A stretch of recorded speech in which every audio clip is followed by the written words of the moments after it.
ராமேஸ்வரத்தில் அப்துல் கலாமிற்கு நினைவு மண்டபம் அமைப்பதற்கான பணிகளை மத்திய மாநில அரசுகள் விரைந்து மேற்கொள்ள வேண்டும் என பொதுமக்கள் கோரிக்கை விடுத்துள்ளனர்.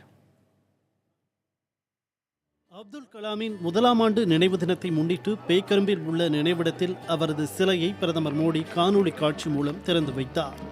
அப்துல் கலாம் பயன்படுத்திய பொருட்களை பொதுமக்கள் பார்க்க வசதியாக தற்காலிக கண்காட்சிக்கும் ஏற்பாடு செய்யப்பட்டுள்ளது. அத்துடன் இல்லாது கலாமுக்கு நினைவு மண்டபம் கட்டும் பணியை மத்திய மாநில அரசுகள் விரைந்து தொடங்க வேண்டும் என பொதுமக்கள் கோரியுள்ளனர். அவருக்கு ஒரு நினைவு மண்டபமும் அவர் கண்டபடி ஒரு அருமையான அருள் காட்சியமும் இந்த இடத்தில் அமைக்கப்பட வேண்டும். அதைத்தான் நாங்கள் எல்லாம் விரும்புகிறோம். கூடிய விரைவில் மத்திய அரசு செய்யும் என்று நம்புகிறோம். மாநில அரசு 5 ஏக்கர் நிலத்தை கொடுப்பார் என்று நம்புகிறோம். ராமேஸ்வரத்திற்கு வரும் சுற்றுலா பயணிகள் அனைவரும் பேக்கரும்பில் உள்ள கலாம் நினைவிடத்திற்கு வந்து செல்கின்றனர். அங்கு எந்த ஒரு அடிப்படை வசதிகளும் இல்லாததால் அவர்கள் இன்னலுக்கு ஆளாவதாக அப்பகுதி மக்கள் கூறுகின்றனர். பல கோடிக்கணக்கான ரூபாய் இங்கே செலவழிக்கப்படுறதா சொல்கிறாங்க.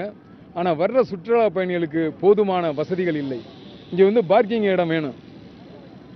சுற்றுலா பயணிகள் வர்றதுக்கு பார்க்கிங் இடம் வேணும், தண்ணீர் வசதி வேணும். மது இல்லா தமிழகத்தை உருவாக்க கனவு கண்ட கலாமின் நினைவிடத்திற்கு அருகிலேயே அரசு மதுக்கடை ஒன்று இருக்கிறது. அந்த மதுக்கடையை அகற்ற வேண்டும் என பேக்கரும்பு மக்கள் வலியுறுத்தியுள்ளனர்.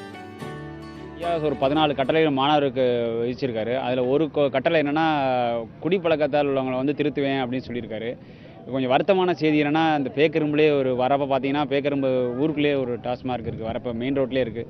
தயவுசெய்து அரசு அதுக்கும் ஒரு நல்ல முடிவு எடுக்கணுங்கிற இது மூலமாக கேட்டுக்கிறோம்.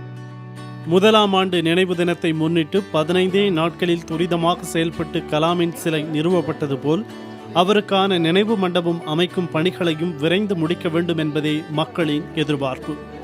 புதிய தலைமுறைக்காக செய்தியாளர் தம்பி தமிழரசன்.